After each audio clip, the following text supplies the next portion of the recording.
জুলাই অভ্যুত্থানের যে সংগ্রামটা এটা তো একদিনে হয়নি। না, নিশ্চয় না। আমরা দেখেছি পলিটিক্যাল পার্টি ও তার ছাত্র সংগঠনগুলো দীর্ঘদিন ধরে লড়াই করছিল। একদিকে দীর্ঘ সময়ের আন্দোলন, অন্যদিকে আওয়ামী লীগের দুঃশাসন অভ্যুত্থানের মাঠকে প্রস্তুত করেছিল, যারই ধারাবাহিকতায় এই জুলাই অভ্যুত্থান সংগঠিত হয়। আমরা তো বৈষম্যের বিরুদ্ধে এই অভ্যুত্থান করলাম, হাসিনা পালালো, কিন্তু জনগণের অর্থনৈতিক ও সামাজিক বৈষম্য কতটুকু দূর হয়েছে বলে মনে করেন? আচ্ছা, প্রথমত হলো যে না, বৈষম্য দূর করার কাজটা অনেক বড়, এটা অনেক অনেক গভীর প্রশ্ন। আর দ্বিতীয়ত আমরা বৈষম্য দূর করার জন্য সংগ্রাম করেছি, এটা পুরোপুরি সঠিক নয়। কেন করিনি? কারণ এর আগেও কিন্তু বাংলাদেশের জনগণ লড়াই করেছে, কেমন যেমন এরশাদ বিরোধী সংগ্রাম তারাই করেছে। আর শুরুতে বাংলাদেশ যখন রাষ্ট্র হিসেবে যখন গঠিত হয় তখন তার শুরুর গুড়াতে একটা বড় ধরনের ত্রুটি ছিল, যেটা তরুণদের বোঝা দরকার। তরুণদের খুব পরিষ্কার বোঝা দরকার, যেহেতু তার ইতিহাস সম্পর্কে তারা যথেষ্ট পরিমাণ পড়াশোনা করে না, ফলে তারা একটা ব্যাপারে এখনও অজ্ঞ, যে কারণে হাসিনা দীর্ঘদিন থাকতে পেরেছে। সে হলো ৭২ সালে বাংলাদেশের জনগণ নিজেদের জন্য একটা গঠনতন্ত্র এটা তারা তৈরি করতে পারে। এটা খুব গুরুত্বপূর্ণ বুঝতে পারে। যে কোনো রাজনৈতিক জনগোষ্ঠী হতে হলে সেটা দেশের ভিতরে বা দেশের বাইরে তার প্রথম রাজনৈতিক সত্তাটা সে তৈরি করে গঠনতন্ত্র দ্বারা। গঠনতন্ত্রের ইংরেজিতে আমরা বলি কনস্টিটিউশন, কিন্তু অনেক সময় এই আওয়ামী লীগের সময় থেকে এটার অনুবাদ হওয়া শুরু হয়েছে সংবিধান। সংবিধান কিন্তু গঠনতন্ত্র নয়। কনস্টিটিউট ইংরেজিতে এমনি বাংলায় মানে গঠন, ঠিক আছে না? ওকে, কনস্টিটিউশন মানে গঠন করা, মানে একটা জনগণ তারা একটা রাজনৈতিক জনগোষ্ঠী হিসেবে তাদেরকে কী করে সাংস্কৃতিকভাবে, বুদ্ধিবৃত্তিকভাবে, প্রাতিষ্ঠানিকভাবে, আইনিভাবে গঠন করতে হয়, এটাই বলে গঠন, ঠিক আছে? ফলে কনস্টিটিউশনটা হলো আইনের কথা বলে। কেন বলে?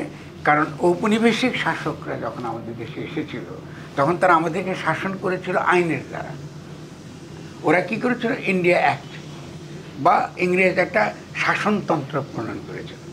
তো আমাদের সমাজের মধ্যে, তরুণদের মধ্যে, সমাজের মধ্যে এখনও এই শাসনতন্ত্র, সংবিধান বনাম গঠনতন্ত্র, এই দুইয়ের পার্থক্য তো এখনও পরিষ্কার নেই।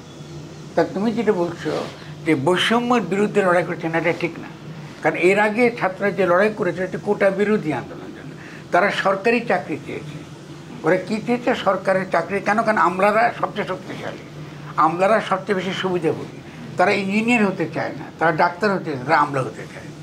এটা কিন্তু চিন্তা করলে কিন্তু খুব ভালো না। ওটা মানে কোটা বৈষম্য, চাকরি যাচ্ছে। আমি কোটার বৈষম্যের বিরোধী অবশ্যই, সেটা ভিন্ন তর্ক। কিন্তু ছাত্ররা তো এর আগে বাংলাদেশের কৃষি ব্যবস্থা ধ্বংস হয়ে যাচ্ছে, কোনো আন্দোলন করেছে? বাংলাদেশের শ্রমিকরা তাদের কোনো মজুরি পাচ্ছে না, তারাই কোনো আন্দোলন করেছে? তারা কোনো আন্দোলন করে? বাংলাদেশের মেয়েদেরকে এই কারখানায় শোষণ করছে, মাস শেষে বেতন দিচ্ছে না, ওগুলো বৈষম্য না? তো তারা কী নিয়ে বৈষম্য নিয়ে আনন্দ করলো?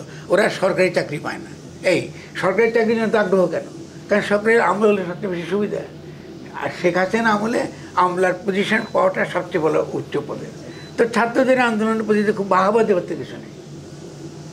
কিন্তু সমাজের যে মুভমেন্টটা শুরু হয়েছিল এটা নানান কারণে, রাজনৈতিক দলগুলোর কারণে ব্যর্থ হয়ে গেছিল।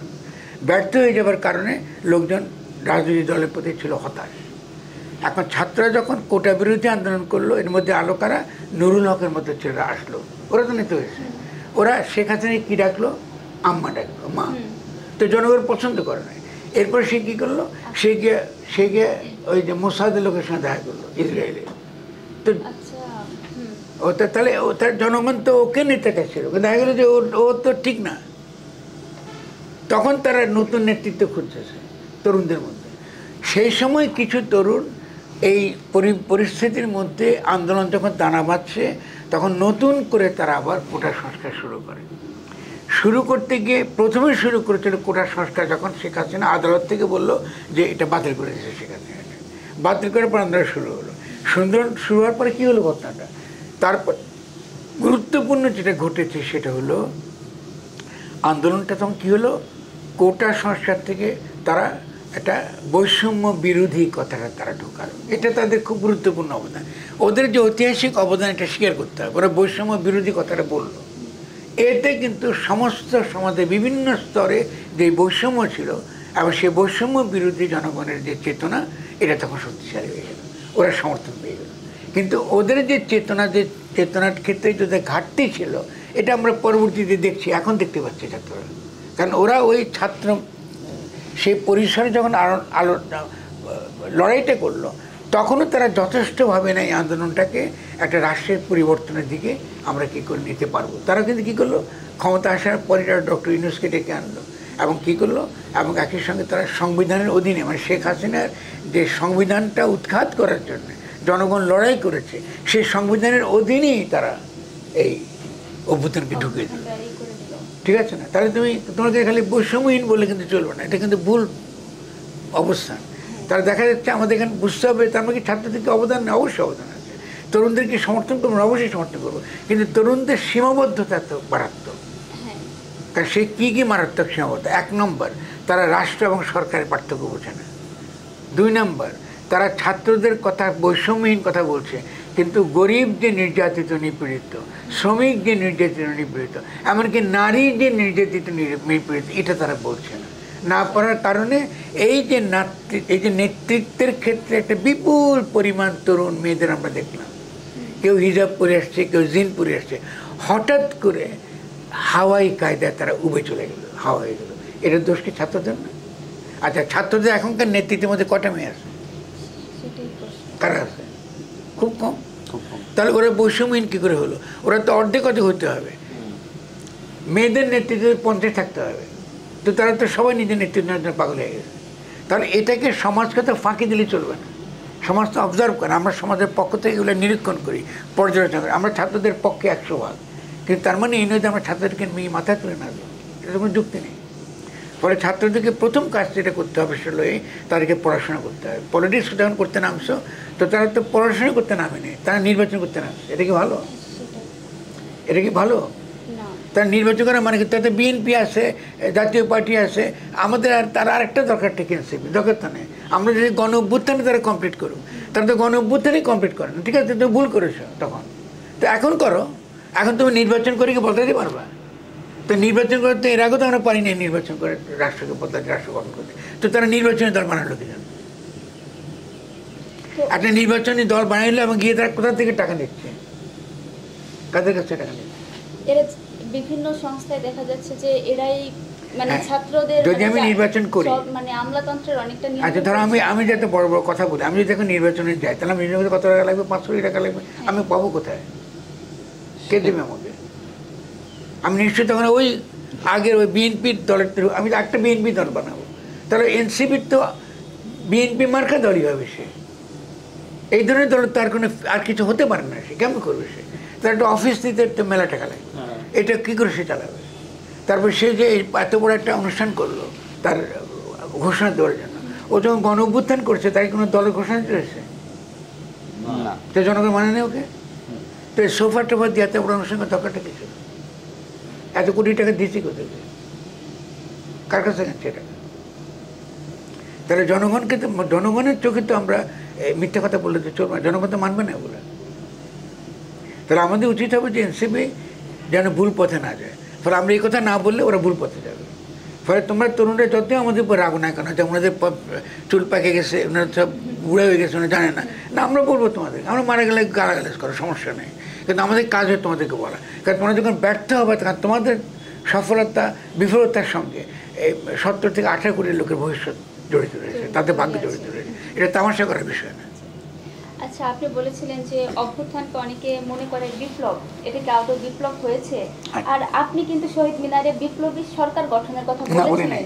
এটা বলিনি, শহীদ মিনারে বিপ্লব কথা আমি বলিনি। আচ্ছা, না যে আপনি যে সরকার গঠনের কথা নিশ্চয়ই বলেছি, আমি আসতেছি সেটা, বিপ্লবী সরকার তো বলি। আচ্ছা, এখন ওই রকম সরকার যদি গঠন করা হয়, তাহলে মানে কি হতে পারতো, কিংবা এখন যেটা হতে পারছে না, না কি হতে পারতো আলোচনা কারি আগে কনসেপ্টটা পরিষ্কার করো। প্রথম কনসেপ্ট হলো যে গণ অভ্যুত্থানে কেন আমরা বিপ্লব বলবো না? ওকে, এটা কি বিপ্লব? হ্যাঁ হয়েছে বিপ্লব। কোন অর্থে? রাজনৈতিক বিপ্লব। কিন্তু আমাদের সমাজের মধ্যে রাজনৈতিক বিপ্লব আর একটা সামাজিক বিপ্লব, আর্থসামাজিক বিপ্লবের মধ্যে কনফিউশন আছে, লোকে সহজে বোঝে না। এটা লোকে বিভ্রান্ত হবে। আমরা কি জন্য লড়াই করেছি? ব্যক্তির অধিকার এবং ব্যক্তির মর্যাদার জন্য, মানে এটা অ্যান্টি ফ্যাসিস্ট মুভমেন্ট। কেমন? আন্দোলনটা অ্যান্টি ফ্যাসিস্ট মুভমেন্ট। তাহলে অ্যান্টি ফ্যাসিস্ট মুভমেন্টের রণধ্বনি কি? ব্যক্তির মর্যাদা, ব্যক্তির অধিকার। ফলে আমরা ব্যক্তির অধিকার আর ব্যক্তির মর্যাদার জায়গাতে আমাদেরকে থাকতে হবে। প্রথম আমরা একটা সমাজতান্ত্রিক বিপ্লব করছি না। বিপ্লব বললে আমাদের সমাজের লোকে সমাজতান্ত্রিক বিপ্লব বুঝে, বর্ষের বিপ্লব বুঝে, ফলে মূল জায়গা থেকে তারা সরে যায়। এখনকার লড়াইটা হতে হবে পলিটিক্যাল। এখনকার যে লড়াইটা, এটা খুব পরিষ্কার বুঝতে হবে, এখনকার লড়াইটা পলিটিক্যাল লড়াই। পলিটিক্যাল ক্ষেত্রে লড়াইয়ে এইটাকে বলে গণসার্বভৌমত্ব প্রতিষ্ঠার লড়াই। এটা খুব পরিষ্কার থাকতে হবে। ফলে বিপ্লব ফিপ্লব না, গণসার্বভৌমত্ব, এটাকে ইংরেজিতে বলে পপুলার সভারেন্টি অথবা পিপল সভারেন্টি, মানে জনগণই সার্বভৌম, জনগণের ঊর্ধ্বে কোনো আইন নেই। কি বললাম? জনগণই সার্বভৌম, জনগণের ঊর্ধ্বে কোনো আইন হতে পারে না। তার মানে 5ই আগস্টে জনগণ যখন অভ্যুত্থান করলো, তখন কিন্তু ইতিমধ্যে সরকার, তারাই গণ অভ্যুত্থানের প্রতিনিধি, তারাই কিন্তু জনগণের ক্ষমতা তাদের হাতে জনগণ তুলে দিয়েছে অভ্যুত্থান করে। তারা প্রমাণ করে দিয়েছে জীবন দিয়ে যে তুমিই আমার প্রতিনিধি, আমি তোমাকেই নির্বাচিত করছি। তাহলে এই যে তাৎপর্য, জনগণ এই তরুণদের হাতে বলল তোমাদেরকে দিচ্ছি ক্ষমতা, তোমরাই জনগণের ক্ষমতার প্রতিনিধি। তরুণদেরকে এটা বুঝছে? বুঝে নাই। না বুঝে তারা কি করছে? তারা গিয়ে পুরো ক্ষমতাটা কার হাতে তুলে দিল? সেনাবাহিনীর হাতে। এরপর আনলো কাকে? ডক্টর ইউনূসকে। ডক্টর ইউনূস কাকে আনলো? একটার পর একটা ওনার লোকদেরকে আনছে। এখন ওরা আছে ওখানে, ওরা ক্ষমতা আছে? ওরা তো ক্ষমতায় নেই, ওরা তো মার্জিনাল। তাহলে এই ভুলটা কে করেছে? জনগণ তাকে ক্ষমতা দিয়েছে, তুমি ক্ষমতা তুমি কি করলে? তুমি আরেকজনকে তুলে দিলে। এবং কি করলে? সংবিধানের অধীনে নিলে। যে ফ্যাসিস্ট সংবিধানটা উৎখাত করার জন্য জনগণ লড়লো, জীবন দিল, আজকে কি আবু সাঈদ জীবন দিল, মুগ্ধ জীবন দিল, ওদের সঙ্গে আমরা কি করলাম? ওদের অভিপ্রায়টা আমরা বুঝলাম না। আমরা গিয়ে আবার শেখ হাসিনার ফ্যাসিস্ট সংবিধান আমরা কায়েম করলাম। তো জনগণ কেউ থেকে ক্ষমা করবে? ওই জবাবদি কী করে করবে তারা? জনগণের কি এই বোধটুকু তৈরি হয়েছে যে মানে ক্ষমা করতে হবে, বা এতটুকু সচেতনতা বোধ কি আছে? আমি কি জনগণ না? হ্যাঁ, আমি তো জনগণের পক্ষে কথা বলছি। আমি তো জনগণের বিবেক আকারে কথা বলছি, তা আমাকে তো বুঝতে হবে। তারা জনগণ তো দিয়েছে, ওদের মূল্য। তা আবু সাঈদ কি জন্য মারা গেছে? মুগ্ধের মূল্য কি জন্য? এই ফ্যাসিস্ট সংবিধানকে উৎখাত করার জন্য। তো আমরা কি এই আইনই তো আছে। যদি এই আইনই থেকে থাকে, তাহলে আজকে কি আমরা এই যাদের বিচার করার কথা বলছি, আমরা কি বিচার করতে পারবো? যদি আইনি প্রক্রিয়া যদি বিচার করতে 12 বছর লাগবে, পারবো এটা? তাহলে যে কোনো গণ অভ্যুত্থানের পরে তাহলে কি করা উচিত ছিল? একটা দ্রুত বিচার করার কথা। ওরা করলো কি? পুরনো যে বিচার ব্যবস্থা রয়েছে, যে বিচার ব্যবস্থা অন্যায়ভাবে জামাত ইসলামের অনেক নেতাকে অন্যায়ভাবে ফাঁসি দেওয়া হয়েছে, ওই বিচার ব্যবস্থা তারা কায়েম করেছে। এটা কি ঠিক করেছে? তাহলে প্রত্যেকটা পদে পদে আমরা ভুল করেছি না? তাহলে প্রত্যেকটা পদে পদে যখন আমরা ভুল করেছি, ভুল করার কারণে আমরা কি করলাম? আমরা এখন একটা বিরাট গহ্বরের মধ্যে দ্রুত বেগে ঢুকে পড়ছি। এখান থেকে উদ্ধার কী হলো? এরপরে কি জনগণ তরুণদের প্রতি কোনো আস্থা থাকবে? জনগণের ওরা তো পড়াশোনা করে না, বইপত্র পড়ে না, আমাদের কথা শোনে না।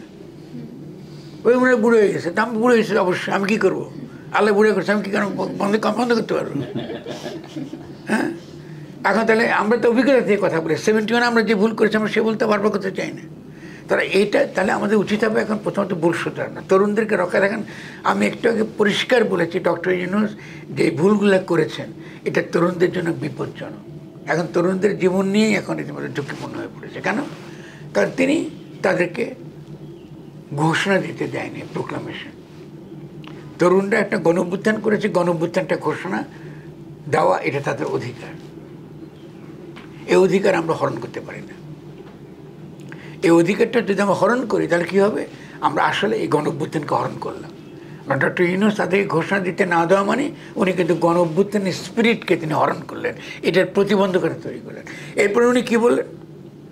উনি বললেন যে উনি একটা সবাইকে মিলে একটা জাতীয় দলিল বানাবেন, জাতীয় ঘোষণা দেবেন। কিন্তু এই গণঅভ্যুত্থানে যে তিনি যে ক্ষমতায় এসেছেন, তিনি কি গণঅভ্যুত্থানের নায়ক ছিলেন? কেউ না। গণ অভ্যুত্থানে জনগণ তাকে বসিয়েছে, তার তিনি এই গণ অভ্যুত্থানে তিনি ফল, তিনি তার নায়কও নন, তিনি তার মূল স্পিরিটও নন, এবং ইভেন অংশগ্রহণ করেননি। তার অসুবিধা না, মেনে নিচ্ছি তাকে, তিনি তো আনামনে, কিন্তু উনি এসে ছেলেদেরকে তিনি তাদের ঘোষণা দিতে দিলেন না। কেন দিলেন না? এখন আমাকে এখন তিনি বলতেছে কি রাজনৈতিক দলের সঙ্গে বসে উনি একটা ঘোষণা দিলেন। এখন এই সরকার তো গণ অভ্যুত্থানের ফল। আচ্ছা, আমাকে একটা সহজ প্রশ্ন আমি সবাইকে করি, সেটা হলো ছেলে বা সন্তানকে তার বাপের নাম দেয়? তাহলে উনি তো সন্তান, উনি তো গণ অভ্যুত্থানের সন্তান, উনি তো বাপ না। তো উনি কেন বাপের দায়িত্ব নিচ্ছে? এটা তো উনার দায়িত্ব না। তাহলে এই যে না দেওয়াটা পলিটিক্যালি, রাজনৈতিকভাবে এটা মারাত্মক রকম ক্ষতিকর। না ভাই, এই যে এখানে একটা আলাপ হচ্ছিল যে এই যে প্রোক্লেমেশনটা তারা যে ঘোষণা দিচ্ছিল, তখন যে এখানে তো যে বৈষম্যবিরোধী ছাত্র আন্দোলনের একটা স্বতঃস্ফূর্ত প্ল্যাটফর্ম ছিল, নানান রকমের শ্রেণী পেশা মানুষ একই সাথে বিভিন্ন রাজনৈতিক দল, ছাত্র সংগঠনগুলো যুক্ত ছিল। তারা যখন প্রোক্লেমেশন করতেছে তখন এরা তো সবাইকে নিয়েতে প্রোক্লেমেশনটা করার কথা ছিল না। কেন সবাই নিয়ে করতে হবে? না, যারা এই যে বিভিন্ন রাজনৈতিক শক্তির না, এটা কখনো না, কোনো প্রোক্লেমেশনের জন্য কোনো প্রয়োজন পড়ে না। গণ অভ্যুত্থানটা যখন ঘটলো, তাহলে গণ অভ্যুত্থানের একটা কেন্দ্র ছিল কিনা? নাহিদকে সে কেন্দ্রে ছিল, আরো যারা কেন্দ্রে ছিল তো জনগণ তো এই নেতৃত্বে মেনে নিয়েছে। তাহলে প্রোক্লেমেশনের অধিকার তো ওদের, তাহলে সে প্রোক্লেমেশনের সে অধিকারটুকু তারা প্রয়োগ করলো না কেন?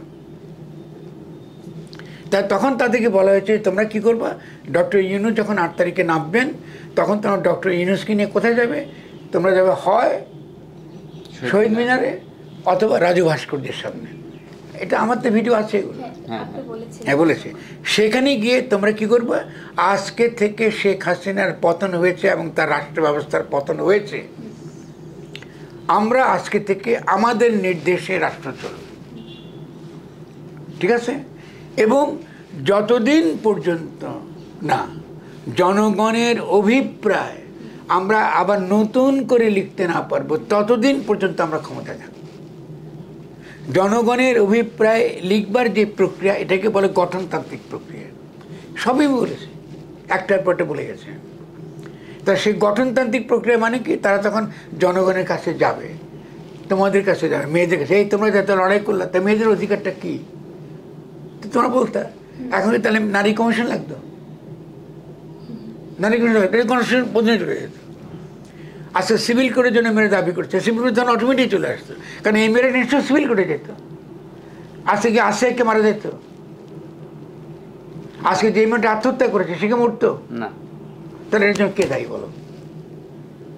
এই প্রত্যেকটা ঘটনার জন্য যেহেতু আমরা প্রথম যে কাজটা করা, সেই কাজটা আমরা করিনি, কারণ আমি পড়াশোনা করিনি, আমি জানি না, বুঝি না যে আইনের সঙ্গে রাষ্ট্রের কী সম্পর্ক। কারণ তরুণদের মধ্যে ক্ষমতার মধ্যে নাই যে আইন এবং সার্বভৌমত্ব, গণসার্বভৌমত্ব, এটা আইন মেনে চলে না। গণ অভ্যুত্থানকে আইন মেনে চলছে না। তাহলে এই জন্য শব্দটা বলে গণসার্বভৌমত্ব, পপুলার সভারেন্টি। পপুলার সভারেন্টি মানে জনগণই সকল ক্ষমতার উৎস, এবং জনগণ যেটা বলে, জনগণের ফরমানি আইন, তার কোনো আইন লাগে না। ইংল্যান্ডে কোনো আইন নেই, তো ইংল্যান্ড কাজ করে চলে, ঠিক আছে না? আচ্ছা, তাহলে এইটিগুলো তো আমরা বারবার আমরা বলেছি, তারা তো ছাত্ররা এগুলো মানে নেই। ছাত্র না মানার কারণে যখন তুমি সংবিধানের ভিতরে ঢুকিয়েছ, তার মানে কি তুমি সমস্ত 3 জন সামরিক প্রধানকে রাখছো, তোমরা চুপ্পুকে রাখছো, আইনের সবই রাখছো, কিছুতে বদল হয়নি। তাহলে এখন হাহাকার করছো কেন? তোমাকে তো দিয়েতে পরীক্ষা করলো তো জনগণ, তোমরা পারো কি না এরকম গণ অভ্যুত্থানকে তোমরা নেতৃত্বে পারো না তো। তা জনগণ তোমাকে দিয়ে দেখেছে, তো তোমাদের বাড়তে তাই করো নাই। আমি মনে করি তোমরা জনগণের সঙ্গে আরেকটা বড় মারাত্মক ভুল হয়েছে, সেটা হলো জনগণ তোমাদেরকে মন্ত্রিত্বটুকু তো পাইছো, ঠিক আছে, আমরা পারিনি, আমাদের ভুল হয়েছে, আমাদের জ্ঞান অভাব ছিল, আমরা তোমাদের পক্ষে তো ছিলাম, আমরা বিপক্ষ তো যাইনি, আমরা তো ভুল করতেই পারি। তো তোমাকে তুমি একটা মানুষ সারা জীবন সাধনা করে মন্ত্রিত্ব হওয়ার জন্য, রাজনীতি করেন, ঠিক না? তো আমি সে মন্ত্রিত্বের পথ ছেড়ে দিলাম। সবচেয়ে ইম্পর্টেন্ট সেক্টর আইসিটি, সবচেয়ে ইম্পর্টেন্ট। তাহলে তোমাদের মন্ত্রী হিসেবে তোমাদের দক্ষতার প্রদর্শনের মাধ্যমে তো তোমরা দেখাবে তুমি নেতা, তুমি নেতৃত্ব দিতে পারো। তো তুমি এটা মন্ত্রিত্ব চালাতে পারো না, তুমি কেমন দেশকে চালাবা আগামী দিনে? না, সে একটা সংগঠনের দায়িত্ব নিল।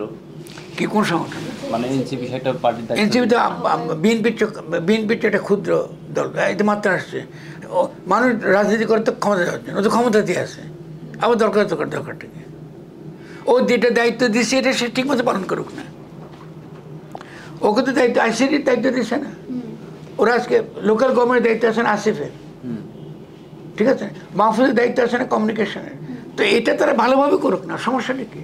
আমরা তো ব্যর্থ হয়েছি, ভালো হয়েছি, সেটাতে আমরা সকলে নিলাম না হয় তরুণদের পক্ষে, ঠিক আছে, তরুণরা বুঝে নেয়, ভাই হাত বলে মাফ করে দিও, আমরা বুঝাইতে পারি না, আমরা মাফ চাইতে আমাদের জন্য। কিন্তু তোমাকে তো জনগণ বসিয়েছে ওখানে, তুমি তো তোমার স্বেচ্ছা ছেড়ে দিতে পারো না। তোমার কে কেউ জনগণ করেছে তুমি এনসিপি করো? জনগণ বলছে তো তুমি করছো কেন এনসিপি? তোমাদের গণঅভ্যুত্থান করতে বলছি আমি, জনগণ বলছে গণঅভ্যুত্থান কমপ্লিট করো, তো এনসিপি করতে গেছে কি জন্য? নির্বাচনের জন্য কি করবো? আর নির্বাচন করতে গেলে তুমি একবার ওই বড় লোকদের কাছে টাকা নিয়ে তুমি নির্বাচন করবো, তো জনগণ কি এটা মানবে? ওকে, ফলে আমরা এই ভুলগুলো যেগুলো করি, এই ভুলগুলো আমাদের সততার সঙ্গে আমাদের স্বীকার করতে হবে। স্বীকার করলে আমরা সঠিক পথটা পাবো। তরুণরা আবারও আসবে, আমি বিশ্বাস করি মনে প্রাণে তরুণরা আবারও আসবে, কারণ ভুল থেকে আমরা শিখি। এত বড় ভুল আমরা করেছি, সেই ভুল থেকে যদি আমরা না শিখি, এটা অত্যন্ত অত্যন্ত অত্যন্ত এটা মানে এটা ভয়াবহ। এখান থেকে দ্রুত শিখতে পাবো। এই জন্য আমি কথা হলো খুব খোলামেলা চাঁচা ছোলা ভাজ বলছি, যাতে সকলে তোমরা বুঝতে পারে। এখন অনেক তরুণকে কিন্তু দেখা যাচ্ছে যে রঙিন পোস্টার বানিয়ে তারা ইতিমধ্যে নির্বাচনী প্রচারের প্রাথমিক মহড়া দিচ্ছে অলরেডি। চূড়ান্ত রকমের সুষ্ঠু নির্বাচন হলেও বিএনপি, জামাত ও পুরনো দলগুলোর বাইরে 10টি আসন যাবে কি, বা কেন মানুষ নতুনদের ভোট দেবে যাদের তারা কখনো নিজের উঠানে দেখেইনি? মানুষ তো সেই পুরনো পন্থায় বিএনপি, আওয়ামী লীগ, জামাতের ছায়ায় দেখে কেবল। প্রশ্ন হলো, এর বিকল্প কিছু আছে? অবশ্যই ছিল, সেই বিকল্প তো আমরা যাইনি। হ্যাঁ, আমি তো তখন এটাই ব্যাখ্যা করলাম। আমি তো মনে করি না যে আমি সারা জীবন লড়াই করেছি নির্বাচন সর্বস্ব রাজনীতিটা জনগণের বিরোধী, জনগণের স্বার্থের বিরোধী। নির্বাচন দ্বারা জনগণের স্বার্থ রক্ষা করা যায় না। আর এখন দেখো, খেয়াল করি আমরা কাকে নিয়ে এসেছি এখন? এলন মাস্ককে। এলন মাস্ক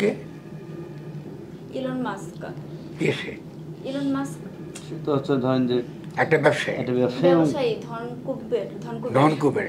সে সাদা, সে কালোদের ঘৃণা করে, সে ইসলাম ঘৃণা করে, সে ট্রাম্পের ভক্ত। তো ট্রাম্প বলছেন ইসলাম হেটস আস, বলছেন, দাঁড়াও কথা মনোযোগ শোনো, বলছে তো ট্রাম্প বলছে ইসলাম হেটস আস, এবং তারা মুসলিম দেশগুলোর বিরুদ্ধে দিনের পর দিন যুদ্ধ করেছে, এখন তারা এই যে এলন মাস্ক বাংলাদেশে, তাকে আমি আমার সমস্ত নিরাপত্তা ওর হাতে তুলে দিচ্ছি, এটাকে ঠিক করছে? তরুণরা তো এটার বিরুদ্ধে কোনো কথা বলছে না। আচ্ছা, শুধু তাই না, তার মানে এলন মাস্কের কাছে আমাদের সমস্ত নিরাপত্তার তথ্য চলে যাবে। ওরা ওই উপর থেকে ওই ড্রোন দিয়ে আমাদেরকে মারে ফেলাবে চাইলে। আমাদের বসে তোমার সঙ্গে কথা বলতেছি জুবেরি হাউসে, ওটা কিন্তু স্যাটেলাইট দিয়ে দেখতে পাচ্ছি, ও অতিশয় মারে ফেলতে পারে। এটা করতেছেন ছাত্ররা, এটা করতেছেন ডক্টর ইউনূস আমাদের জন্য। উনি কি জিজ্ঞাসা করেছে আমরা এলন মাস্ককে আনবো কি না আনবো? আমরা কি আমাদের আইসিটি, নিজস্ব আইসিটি ডেভেলপ করতে পারি না? আমাদের কি ইয়াং পোলাপান নাই সারা পৃথিবীতে? আইসিটি এক্সপার্ট নাই? উত্তর দেওয়া কেন? আছে কিনা বলো? তোমার মতো বয়সী ছেলে মেয়েরা যদি আইসিটি শিখতে কত বছর লাগে? 2 থেকে 3 বছর। তা রাজশাহী ইউনিভার্সিটি ডিএমএসে কয়েক কোটি টাকা দিয়ে 2 থেকে 3 বছর ডিএমএড হয়, তাহলে আমার এলন মাস্ক লাগবে কিনা আমাকে বলো? ডিএমএড তো আছেই, কিন্তু আসলে সবই আছে, তাহলে কেন আমি এলন মাস্ক আনবো কোন দুঃখে? ওকে দেবে তোমাকে চাকরি ওখানে, ও দেবে লোকাল, তুমি দাঁড়ালো আর ওগুলো পাবা, কিন্তু তুমি টেকনোলজি আয়ত্ত করতে পারবে না। তাহলে আমার তো মূল ফোকাস টেকনোলজি আয়ত্ত করা, আমার তো মূল ফোকাস ইকোনমিক ডেভেলপমেন্ট, আমার তো মূল ফোকাস আমাদের প্রত্যেকটা ছেলে যাদের বয়স 25 বছর পর্যন্ত সবগুলো এক একটা এক্সপার্ট হয়ে যাবে সারা দুনিয়াতে। আমি 100 কোটির জনসংখ্যার অধিকারী, এর হলো মেন মানব সম্পদ আমার। এই সবগুলোকে একটা বোমার মতো বানিয়ে ফেলাবো। আমার 5টা বছর সময়, পারবো না কেন? এটা তো স্যার রাষ্ট্রের সদ উদ্যোগ লাগবে। এবং কি রাষ্ট্রের সাথে বলি, রাষ্ট্রমন্ত্রী তো আমি, এগুলো আবার কি বলেন? রাষ্ট্রমন্ত্রী তো আপনি। আমি যদি নিজে চিন্তা করতে না পারি, রাষ্ট্র তো হাওয়াই জিনিস না। রাষ্ট্র কী করে? রাষ্ট্র কেউ না কেউ সিদ্ধান্ত নেয়। তো আপনি সিদ্ধান্ত নিতে পারবেন না কেন? এগুলো চিন্তা করতে পারেন না কেন আমরা ছাত্ররা, তরুণরা? যে আমরা করবো, আমাদের কৃষি আছে, আমাদের সমুদ্র আছে। আজকে সারা বাংলাদেশে পানিতে সবচেয়ে বেশি সমৃদ্ধ, মিষ্টি পানিতে। এত ভালো মিষ্টি পানি নেই। তো রাজশাহীতে মিষ্টি পানির সংকট কেন? বুঝলেন তো আমাকে? রাজশাহীতে খরার প্রবণ, তো জানি তো, এটা বারিন্দ্র অঞ্চল, খরার তো রাজশাহীর মাটিতে সবচেয়ে উর্বর না। তো রাজশাহীর মাটিকে রক্ষা করতে পারি না কেন? আমাদের এই লোককে খাওয়ানো তো আমার খুব সহজ কথা, আমাদের কিছুই না। এখন তো ইন্ডাস্ট্রিয়াল ডেভেলপমেন্ট যাওয়ার দরকার নেই আমার। ICT, আজকে এই আর্টিফিশিয়াল ইন্টেলিজেন্স এসে গেছে, আমার তো বিশাল জাম দিয়ে চলে যেতে পারবো আমি তো অতি সহজেই পারি বড় বড় জাম দিতে। আমার তো সব সম্পদ আমার হাতে, আমি সবই বিদেশি তুলে দিচ্ছি। আরে ভাই, এটা কেমন কথা? এই জন্যই কেমন গণঅভ্যুত্থান করছে নাকি? এই বন্ধুকে 72 সমস্যা দেশ স্বাধীন করছে। তো দেশ স্বাধীন করার দরকারটা কি আমাদের? যদি এ করতেন না, আমার এক বন্ধু ছিল আহমদ সাবা, এই জন্য বলতে হতো আমরা কি দেশ স্বাধীন কী জন্য করছি? খারাপ কথা, মুখ খারাপ ছিল তো খারাপ কথা বলতে, এই জন্য করছি। তো আমরা এই গণঅভ্যুত্থান এই জন্য করছি, আমাদের ইয়াং পোলাপানদের ভবিষ্যৎটা কে দেখবে? এই যে পোলাপান এনসিপি করতেছে, গিয়ে ওখানে কী বলে ফালতু চোর ডাকাতের কাছে গিয়ে টাকা নিতেছে, ও বড় বড় শির বলতে পারেন? ওর ক্যাপাসিটি নেই এটা কারখানা না, নাই, আসলে নাই। কিন্তু একটা এই দায়িত্বটা আজকে এনসিপি করে, আমি লিখে দিয়েছি, ওরা রাগ করতে পারে আমার উপর, আমি লিখে দিচ্ছি ওদের একটা মুদি দোকান চালাতে ওরা পারবে না।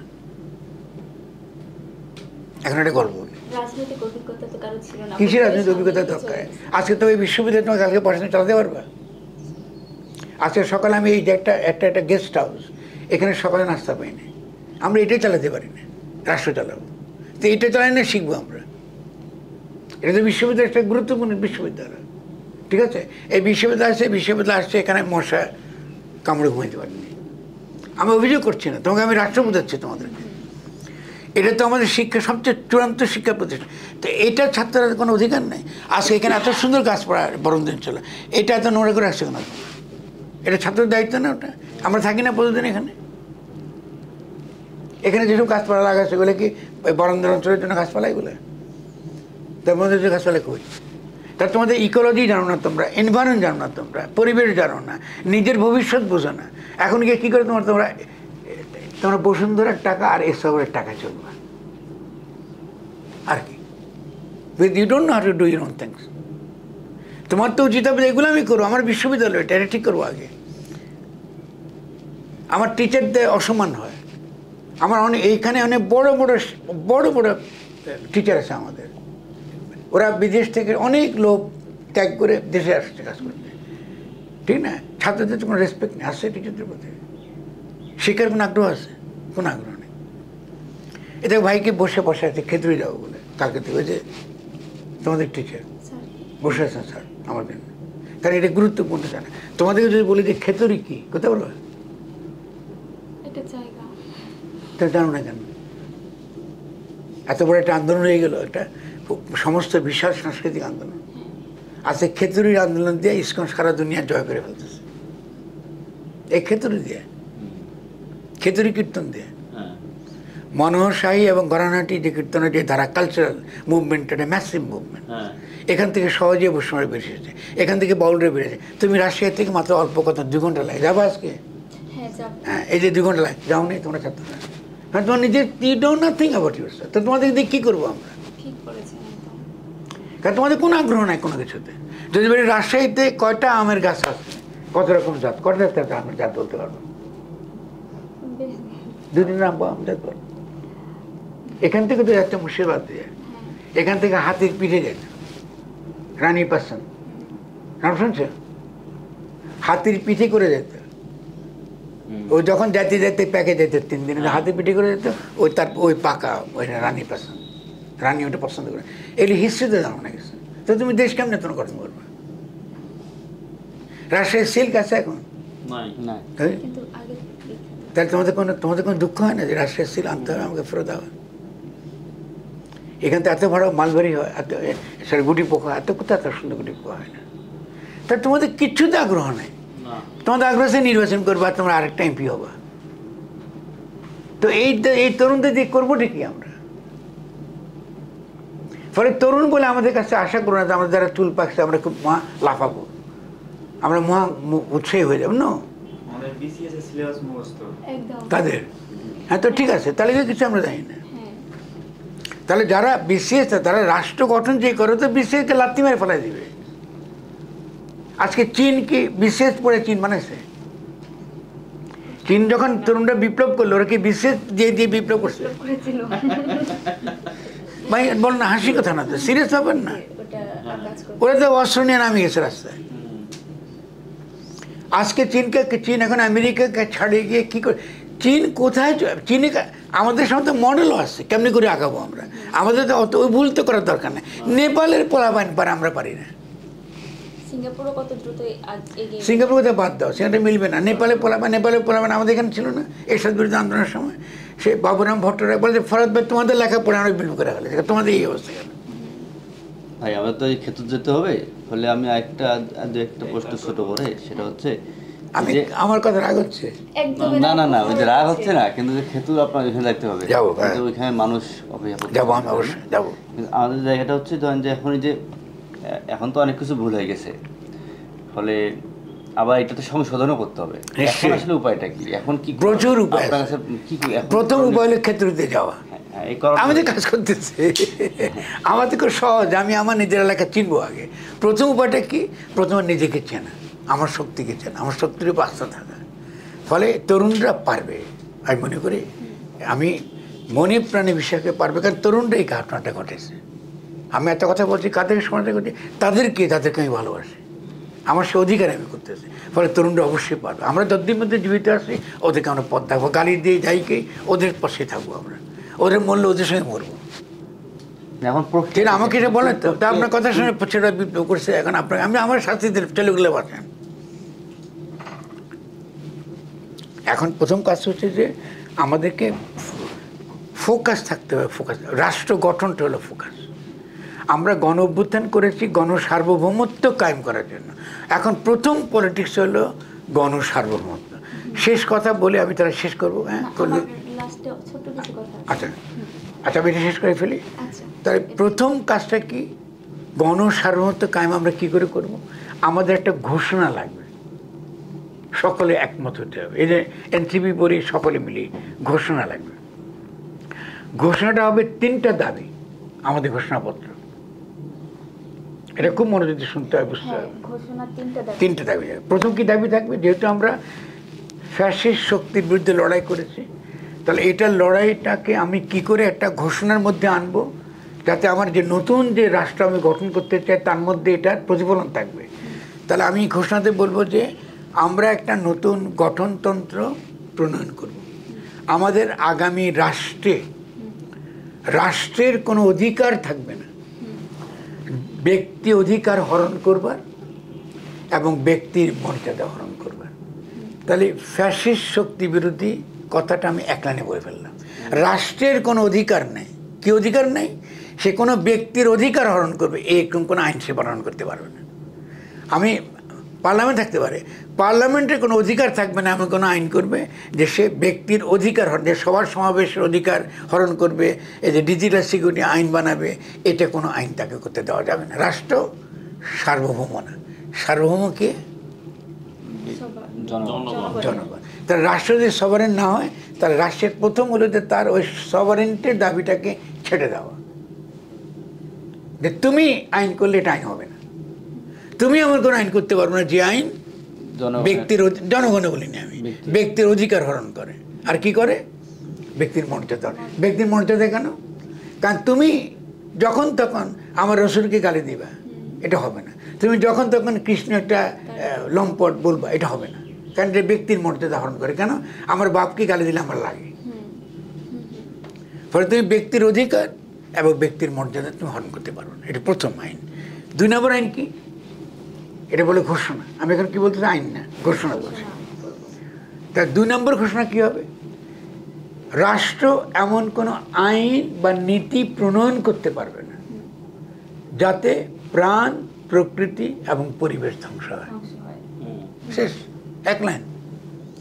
রাষ্ট্রকে অধিকার দেবো না যে তুমি কালকে গিয়ে কী করবা, ওই যে জল মহলগুলো ছিল ওখানে তুমি এখন ইজারা দিবা, হ্যাঁ পারবা না তুমি করতে।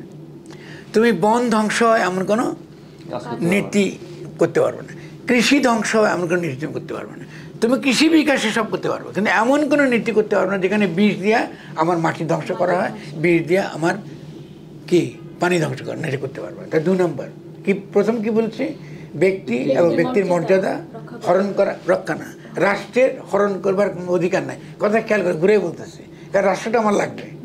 তাহলে কিন্তু সেই রাষ্ট্র এমন একটা রাষ্ট্র হতে যে জনগণের রাষ্ট্র, তো সেই জনগণের রাষ্ট্র করতে হলে আমি বলবো, কথা ঘুরে বলতেছি আমি, যে রাষ্ট্র চাই আমি ঠিকই, কিন্তু রাষ্ট্রকে আমি কী কী অধিকার দিচ্ছি, কী কী দিচ্ছি না। আমি তো জনগণ, এই অধিকার দিচ্ছি যে তুমি আইন করতে পারবা, কিন্তু তুমি এমন কোনো আইন করতে পারবে না যে আইন আমার ব্যক্তি অধিকার হরণ করে, আমার মর্যাদা হরণ করে।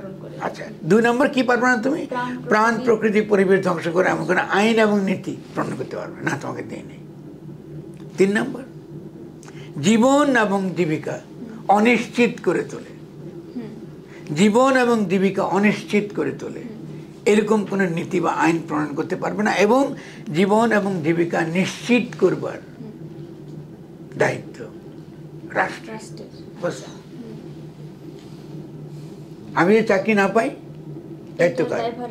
অবশ্যই। আমি যদি প্রতিবন্ধী হই, খেতে না পারি, কে দায়িত্ব নেবে? ফাইন, তুমি ট্যাক্স নেবে, আমি ট্যাক্স দেবো, যারা সুস্থ সে ট্যাক্স দেবে, ঠিক আছে?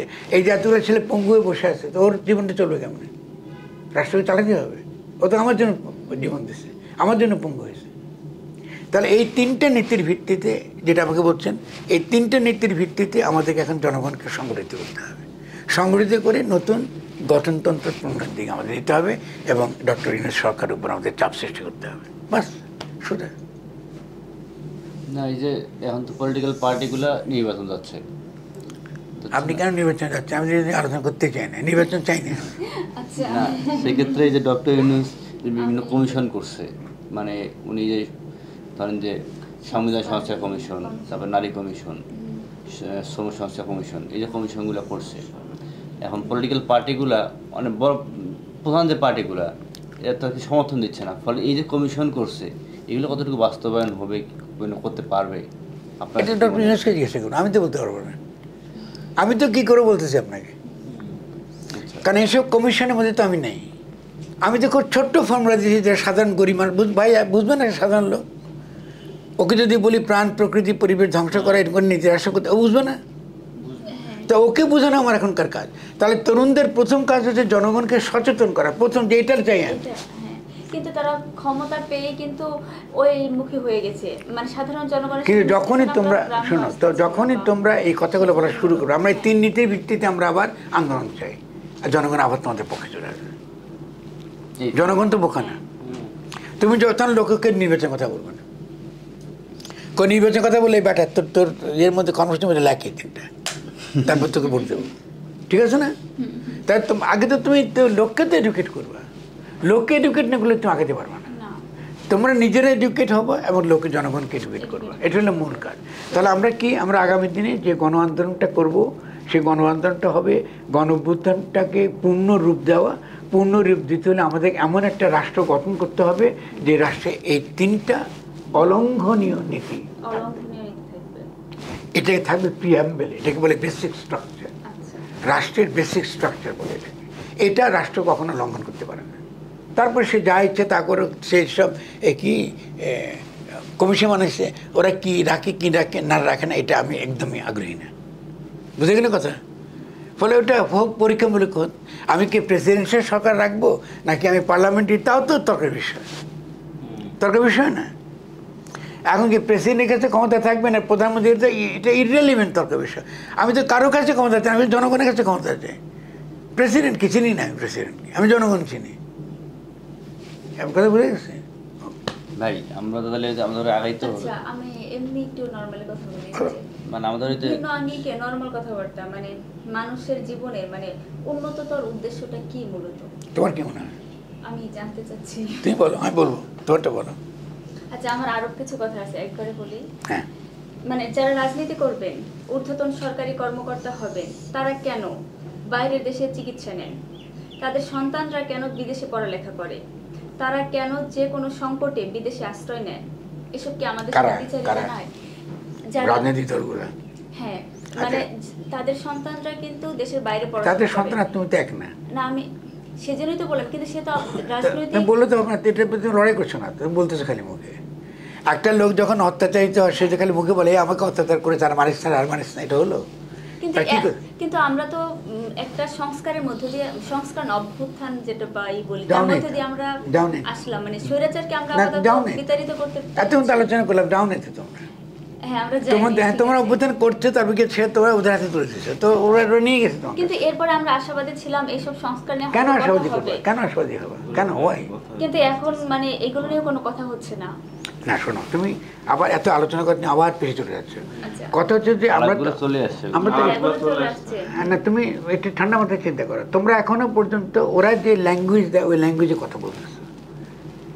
আমার ভাষার মধ্যে আমি কোনো পলিটিক্যাল পার্টির ল্যাঙ্গুয়েজ ব্যবহার করছি না, তো তুমি প্রথম তোমার কাজ হবে তোমার ভাষা আবিষ্কার করা, আচ্ছা তোমার কথা বলা। তুমি যে তোমার কথা বলছো, তুমি নির্বাচন করতে দরকারটা কি? আমি তো নির্বাচন করতে একবারও আমার মুখে বলিনি। এতক্ষণ আলোচনা করছি, আমি শুনছি, আমি একবার নির্বাচন কথা বলছি? না। আমি জনগণের ক্ষমতার কথা বলছি। তাহলে তুমি জনগণের ক্ষমতার কথা বলো, আমি মেয়েদের ক্ষমতার কথা বলছি। তুমি কি বাংলাদেশের প্রেসিডেন্ট হতে পারবে না? অবশ্যই ডক্টর ইউনিভার্সিটি আগে তোমাকে পয়সা দিয়ে তুমি পারবে না চালাতে? খুব উত্তর দিও, চোখ দিয়ে তাকে উত্তর দাও, পারবে কি না? পারবো, না পারবা না। এখন পারবো না, কিন্তু না না, এই যে এখন পারবো না কেন বলবা? কারণ এইটাই তো হতে হওয়া উচিত তোমার স্পিরিট। আমি পারবো না কেন? ওয়াই? তোমার মতো বয়সে কি পৃথিবীর বিপ্লব করেনি? হ্যাঁ রানী তাহলে এলিজাবেথ তখন দাঁড়া, তোমার মতো বয়সে, ছিল, তোমার বয়স রানী কত ছিল। এখন? আমার বয়স 24। 24, 23 বছর বয়সে লেলিন ওই যে এত বড় মোটা বই লিখছে, development of capitalism in Russia. তো লিখতে পারো যে বাংলাদেশের অর্থনৈতিক অবস্থার প্রকৃতি এই বয়সে পারো না লিখতে? পড়াশোনা করতে হবে, সময় লাগবে। ভেরি গুড, তাহলে ওটা করো। হুম, তুমি কিচ্ছু না করবো তাহলে কেমন দেশ উন্নতি হবে? কেমনে হবে এটাই তো কথা। তাহলে তরুণদের প্রথম তো কাজ হচ্ছে পড়া। লেনিনের বয়স কত ছিল? 23 বছর বয়স। 23 বছর। তো লেনিন তার ছেলে এই বয়সে বসে বলতেছে আমি এত বড় বিশাল রাষ্ট্র, সে বিপ্লব করবে। কেমন বিপ্লব করবে? বলে আমি একটা পত্রিকা বের করে বিপ্লব করবো। করছে তো সে, সেটা করে দেখা যায়। তো লেনিন হিস্ট্রি পড়ছো? ও কি করে করলো? মাও সেতুংয়ের জীবনী পড়ছো? মাও সেতুং, হ্যাঁ পড়ো নাই? মানে খুব ডিটেইলস আমি জানি না। না, পড়তে হবে। তুমি যদি বিপ্লব করতে তো আমার প্রশ্নগুলো তো হবে না। পড়- আমি যেহেতু বিপ্লব করতে চাই তো আমি ডেফিনেটলি তার জীবনে পড়ি। হ্যাঁ মাও সেতুং, কারণ কি করে করছে? হোচিমিন পড়ছো? হোচিমিন, হ্যাঁ, হ্যাঁ। ক্যাস্ট্রো পড়ছো? ক্যাস্ট্রো। পড়ো এগুলা, পড়লে তো দেখবো পথ পেয়ে যাবে কেমন তারা করছে। তাইলে তো যে বিপ্লব রাষ্ট্রের সব জিনিসটা- রূপকল্পটা তো চলে আসবে। ওরা করছে, ওটা আমি নকল করবো না। না, অ্যাপ্লাই করবো। ওটা আজকে তোমাদের এখানে রাজশাহীতে একটা অনেক বড় একটা বিপ্লব হয়েছিল, নাম বলো তো কি? এই যে সাঁওতাল বিপ্লব। অনেক বড় বড় ঘটনা আছে, অনেক বড় বড় ঘটনা আছে। ছাপড়া ওয়ার্ডের বিপ্লবতে বাদ দাও। ছাপড়া। আর কি কি হয়েছে বলো? আত্রাই নদী কোথায়? জি আত্রাই নদী কোথায়? আমার বাড়ি নওগাঁ। আচ্ছা ওই বাড়ি কোথায়? তুমি জানো আত্রাই কোথায়? আত্রাইতে কি হয়েছিল জানো? 71 সালে। জানে না। আত্রাই 71 সালে। তার কেন বিপ্লব করবে? তোমার আগে যে যে ছেলেরা জীবন দিল তাদের ওদের নাম ইতিহাসে। নাই তোমার ইতিহাসে। হ্যাঁ। যতক্ষণ না ওদের নাম তুমি হিস্ট্রিতে নিয়ে আনতে পারছো তোমরা তরুণরা কিছু করতে পারবে না। জি ঠিক বলেছেন। তোমার এখানে কাতরায় তো খুঁজে যাবে না, তুমি গ্রামে গিয়ে জিজ্ঞেস করো না যে ও ভারতে জীবিত আছে এখনো। উনি তো বছর সময় আপনি আমাদের ছোট হবেন, ঠিক না? অনেক ছোট, অনেক ছোট।